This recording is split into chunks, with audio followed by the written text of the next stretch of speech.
প্রিয় দর্শক, আসসালামু আলাইকুম। ফ্রি অ্যান্ড নেক্সাস মিডিয়া থেকে আমি রেজা সবাইকে স্বাগত জানাচ্ছি।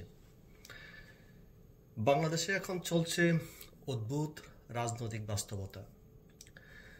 যারা মুক্তিযুদ্ধের সময় পাকিস্তানি বাহিনীর সহযোগী হয়ে ৩০ লক্ষ মানুষকে হত্যা করেছে, ৩ লক্ষ মা বোনের ইজ্জত লুটিয়েছে, তাদের কথাই এখন ক্ষমা ও গণতন্ত্রের নামে আবার আলোচনায় এসেছে।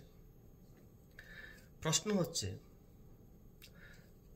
যদি জামাতকে ক্ষমা করা যায় তাহলে আওয়ামী লীগকে কেন নয়? আওয়ামী লীগের অপরাধ কি জামাতের চেয়ে বেশি? প্রিয় দর্শক, চলুন আমরা বিষয়টিকে একটু ভিন্নভাবে দেখি। 1971 সালে জামাতের কি ভূমিকা ছিল আমরা সবাই জানি। জামাত ইসলামী শুধু রাজনৈতিকভাবে নয়, কার্যত পাকিস্তানি বাহিনীর সহযোগী হিসেবে তারা কাজ করেছে। 1971 সালে তারা গঠন করেছিল আল বদর, আল শামস এবং আর রাজাকার বাহিনী, এবং এইসব বাহিনী হত্যা করেছিল বাংলাদেশের অসংখ্য নিরীহ মানুষকে, অসংখ্য মুক্তিযোদ্ধাকে, এবং বাংলাদেশের সব সূর্য সন্তান বা বুদ্ধিজীবী, শিক্ষক, সাংবাদিক এবং যে ধর্মীয় প্রাণ ইমাম বলেন বা ইসলামিক চিন্তাবিদ বলেন, তারাও তাদের হাত থেকে রক্ষা পায়নি 1971 সালে। প্রিয় দর্শক, তারা আজ বলে, যদি কারো মনে কষ্ট দিয়ে থাকি 1971 সালে আমরা দুঃখিত। কিন্তু প্রশ্ন হলো, প্রিয় দর্শক, দুঃখিত বলা আর ক্ষমা চাওয়া এক জিনিস নয়। ক্ষমা চাইতে হলে আগে অপরাধ স্বীকার করতে হয়। জামাত কিন্তু তার অপরাধ স্বীকার করেনি। জামাত কি কখনো প্রকাশ্যে বলেছে আমরা মুক্তিযুদ্ধের বিরোধিতা করে ভুল করেছি? বলেনি। এবং যে সম্প্রতি জামাতের যে মহাসচিব যে বক্তব্য দিয়েছেন, সেখানেও তিনি বলেননি যে মুক্তিযুদ্ধের বিরোধিতা করে আমরা ভুল করেছি। তিনি বলেছেন, আমাদের কারণে কেউ যদি দুঃখ পেয়ে থাকেন আমাদের ভূমিকার কারণে, আমরা তাহলে দুঃখিত। এই দুঃখ প্রকাশ করা আর ক্ষমা পাওয়া এক জিনিস নয়। প্রিয় দর্শক, তারা মানুষকে আজকে ইতিহাস নতুন করে শেখাচ্ছে, গণতন্ত্র নতুন করে শেখাচ্ছে, মানবতা, সভ্যতা, হিংস্রতা নতুন করে শেখাচ্ছে মানুষকে। কিন্তু বাংলাদেশের মানুষ তো এত বোকা নয়। প্রিয় দর্শক, ভাবুন 2024 সালের জুলাইয়ের ঘটনাটা কোথায় সূত্রপাত হয়েছিল? সূত্রপাত ছিল খৌটা নিয়ে। তখন আমরা অনেকেই এই আন্দোলনকে সাপোর্ট করেছিলাম মনে প্রাণে, কারণ আমরা মনে করেছিলাম যে এটাই ন্যায্য পাওয়া মানুষের। কারণ 50 বছর আগে মুক্তিযুদ্ধ হয়েছে, তাদের মধ্যে অনেকেই পরলোক গমন করেছেন, তাদের ছেলে পেলে তারাও বৃদ্ধ হয়ে গেছেন, তাদের নাতিপুতির জন্য কেন এই কোটা থাকবে? কিন্তু এর পিছনে ছিল আসলে কোটা নয়, কারণ সরকার তো কোটা আন্দোলন মেনেই নিয়েছিল। যে আন্দোলনটা পুনরায় সূত্রপাত হয়েছিল, সেটা হয়েছিল হাইকোর্টের একটা রুলিংয়ের কারণে। সেখানে সরকারের কোনো ভূমিকা ছিল না। এখন স্পষ্ট প্রমাণিত এবং সবাই জানে এবং সবাই বুঝে, এই আন্দোলনের পেছনে ছিল একটি আন্তর্জাতিক ষড়যন্ত্র, একটা রেজিম চেঞ্জের শখ ছিল, সেটা এখন স্পষ্ট। এবং আমেরিকার যে সিআই, তারা অলরেডি স্বীকার করেছে। প্রিয় দর্শক, আপনাদের একটা কথা মনে করে দিই। ভাবুন তো, যে কোটা আন্দোলন কেন হয়েছিল? কারণ মুক্তিযুদ্ধের একটা কোটা ছিল, সেটা বিলুপ্তির কারণে। কিন্তু আজকের বাংলাদেশের যে পরিপ্রেক্ষিত, যে বাস্তবতা, আপনারা কি জানেন যে মাননীয় প্রেস সচিব শফিকুর রহমান, তার ভাই আজকে নারায়ণগঞ্জ সিটি কর্পোরেশনের প্রশাসক। আপনার যত যোগ্যতাই থাকুক, আপনি যখন প্রেস সচিব হবেন এবং আপনার ভাইকে যখন আপনি প্রশাসক নিয়োগ করবেন বা সরকার নিয়োগ করবে, সেটা প্রশ্ন থেকেই যায়।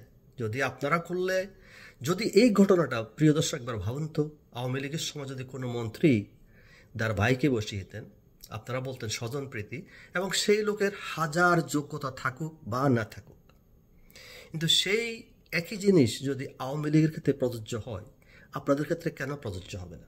প্রিয় দর্শক, আপনারা কি জানেন এই আন্দোলনের যে স্লোগান ছিল যে মেধা মেধা কোটা না মেধা, সেই মেধার আজকে কি অবস্থা? আপনি খবর নিয়ে দেখুন প্রিয় দর্শক, 400 থেকে 500 লোক নিয়োগ পেয়েছে সরকারি বিভিন্ন প্রতিষ্ঠানে, কোনো পরীক্ষা ছাড়া, কোনো নিয়োগ পরীক্ষা ছাড়া। মিস্টার নাহিদ, যে এনসিপি বা বাংলাদেশ নাথিং পার্টি বলেন বা যেই পার্টি বলেন, তার বোন রাষ্ট্রদূতের সহকারী হয়েছেন, এবং এরকম হাজার হাজার উদাহরণ আছে। যারা গত বছর জুলাই আন্দোলনে করেছিল, তাদের পরিবার, তাদের আত্মীয় স্বজন আজকে বিভিন্ন জায়গায়, সে একই, আগে ছিল 10% কোটা, এখন সেটা 20 থেকে 25%। এবং সেই কোটা কি, আগে তো আওয়ামী লীগের সময় কোটারও একটা লিমিটেশন ছিল, তাদেরকে পরীক্ষা দিতে হতো, তাদেরকে ভাইভা বোর্ড ফেস করতে হতো। এখন প্রিয় দর্শক সেটাও করতে হয় না। Without any interview, without any procedures, people can get the job if you are involved with the quota. That's why the people, the প্রিয় দর্শক, আপনারা ভাবুন তো এই আন্দোলনের পিছনে কি ছিল, কি কারণ ছিল, বাংলাদেশ মানুষ কি পেয়েছে? বাংলাদেশ মানুষ শুধু হটকারিতা, অশান্তি এবং হত্যা, লুণ্ঠন, একটা সুন্দর দেশকে কীভাবে ধ্বংস করে দেওয়া যায়, সেটাই ছিল এই আন্দোলনের মূল লক্ষ্য।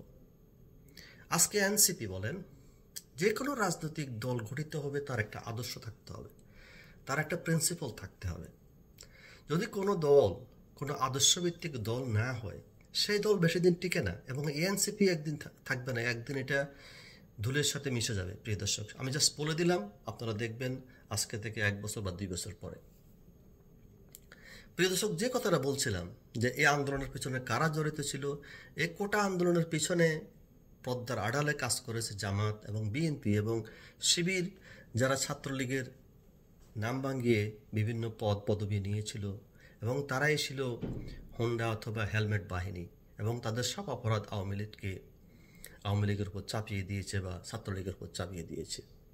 এখন প্রশ্ন আসে, যদি জামাতের মতো একটা সংগঠন, যারা সরাসরি যুদ্ধ অপরাধের সাথে জড়িত, তারা রাজনৈতিক মঞ্চে ক্ষমা চেয়ে ফিরে আসতে পারে, তাহলে আওয়ামী লীগ, যারা স্বাধীনতার পক্ষের শক্তি, তারা কেন একেবারে অমার্জনীয় বলা যাবে? তারা কেন মাঠ থেকে চিরতরে হারিয়ে যাবে? এটা কি দ্বিচারিতা নয়? এটা কি ভণ্ডামি নয়? প্রিয় দর্শক, কোনো হত্যাকাণ্ড সমর্থনযোগ্য নয়, এবং কোনো হত্যাকাণ্ড ন্যায্য নয়। সেটা হোক ছাত্র, নিরীহ মানুষ, পুলিশ, এবং যে কেউ, কোনো আসামিকে যদি হত্যা করা, সেটাও ন্যায্য তো নয়। কারণ একটা লোককে আপনি হত্যা করতে পারেন না। আমরা সব হত্যাকাণ্ডের বিচার চাই, বাংলাদেশের মানুষ সব হত্যাকাণ্ডের বিচার চাই, কিন্তু প্রশ্ন হচ্ছে যে বিচারক প্রক্রিয়াটা হতে হবে নিরপেক্ষ। সেটা যদি ক্যাঙ্গারু ট্রাইব্যুনাল হয়, যা বাংলাদেশে এখন হচ্ছে, যার প্রমাণ আপনারা নিজেরা দেখতে পারেন। প্রিয় দর্শক, যিনি যুদ্ধ অপরাধের পক্ষের আইনজীবী ছিলেন মিস্টার তাজুল ইসলাম, তিনি এখন ছাত্র হত্যার প্রধান প্রসিকিউটর। তখন কি কেউ বিশ্বাস করতে পারবে যে এই বিচার নিরপেক্ষ হবে? কখনোই হবে না প্রিয় দর্শক, নিশ্চয়ই নয়। বিচার হতে হবে সবার জন্য, নিরপেক্ষ। সেটা ছাত্র হত্যাকারী হোক, সেটা পুলিশ হত্যাকারীদের হোক, যারা আওয়ামী লীগের নেতাকর্মীকে হত্যা করেছে তাদের বিরুদ্ধে হোক। Everyone have to B hold accountable. সবাইকে আইনের আওতায় নিয়ে আসতে হবে। একটি সত্যিকারের গণতান্ত্রিক রাষ্ট্রে বিচার মানে ন্যায় বিচার, প্রতিশোধ নয়। বাংলাদেশে আজকে যা হচ্ছে সেটা হলো প্রতিশোধের হিংস্রতা, মিথ্যার হিংস্রতা, প্রপাগান্ডের হিংস্রতা, এবং মানুষের যে অরুচি, মানুষের যে বিবেকহীন, সব কিছু আজকে সীমা ছাড়িয়ে গেছে বাংলাদেশে। আজ জামাতের নতুন চেহারা নিয়ে ফিরে আসতে চায়।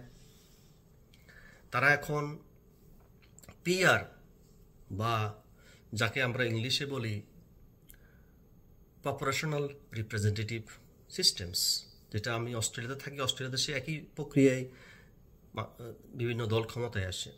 তারা আজকে সেই পিআর পদ্ধতিতে ক্ষমতা যাওয়ার স্বপ্ন দেখে। প্রিয় দর্শক, একদম আপনার মন থেকে বলুন বা নিরপেক্ষভাবে বলুন, বাংলাদেশের জামাতে কি পরিমাণ সমর্থন রয়েছে? সর্বোচ্চ 15%, সর্বোচ্চ।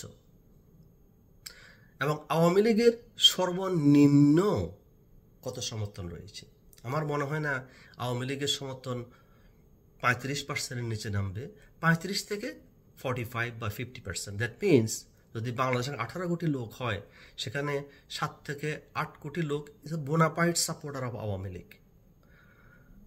তাহলে প্রশ্ন হচ্ছে, আওয়ামী লীগকে বাদ দিয়ে সত্যিকারের নির্বাচন কি বাংলাদেশে সম্ভব,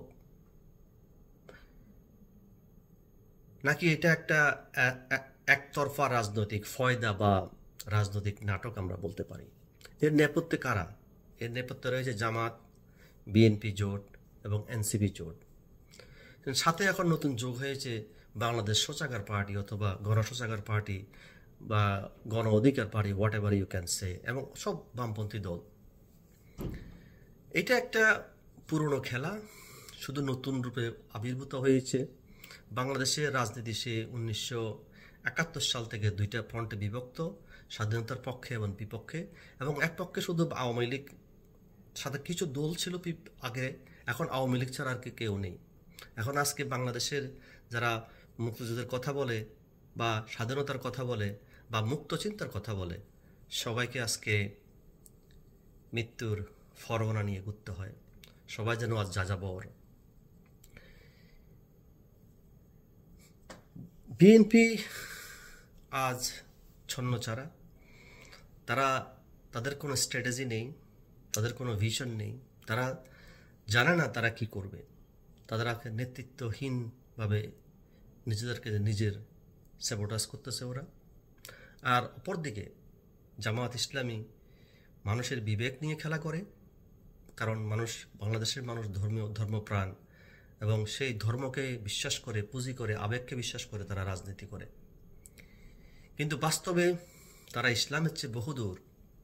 তারা শুধু ক্ষমতার লিপ্সায় বিভক্ত, এবং এই ক্ষমতা যাওয়ার জন্য যে হত্যাকাণ্ড, যে ধরনের বাজে পদ্ধতি অবলম্বন করতে হবে, সব তারা অবলম্বন করতে রাজি আছে। তাদের হাতেই মুসলমানের রক্ত, বিভ্রান্তির রাজনীতি, গুজবের বন্যা, misinformation, everything is done by the Jamaat Islami. Bangladesh আজ এমন এক সন্ধিক্ষণে, এমন এক মোড়ে দাঁড়িয়ে আছে, যেখানে ন্যায়, ইতিহাস, ভবিষ্যতের লড়াই একসাথে চলছে। জামাত এবং বিএনপি হয়তো ভাবে তারা আওয়ামী লীগকে ছাড়া এই দেশে নির্বাচন করতে পারবে বা এই দেশ চালাতে পারবে, কিন্তু তারা ভুলে গেছে যে আওয়ামী লীগ কোনো দল নয়। এটি বাংলাদেশের ইতিহাসের অবিচ্ছেদ্য অংশ, এটি বাংলাদেশের স্বাধীনতার প্রতীক, এটা একটা আদর্শ, এটা একটা চেতনার নাম।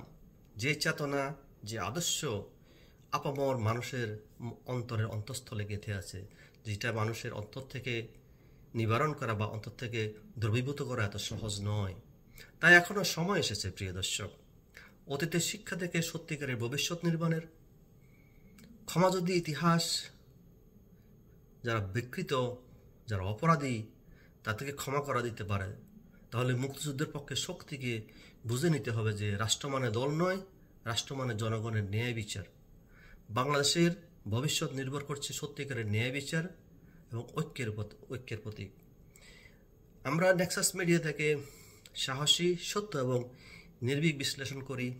আমাদের বক্তব্য যদি আপনাদের ভালো লেগে থাকে, সাবস্ক্রাইব করুন, আমাদেরকে সাপোর্ট করুন এবং শেয়ার করুন। আজকে এই পর্যন্ত প্রিয় দর্শক, আবার দেখা হবে আরেকটা ভিডিওতে। Thank you, thanks for watching, bye, আসসালামু আলাইকুম।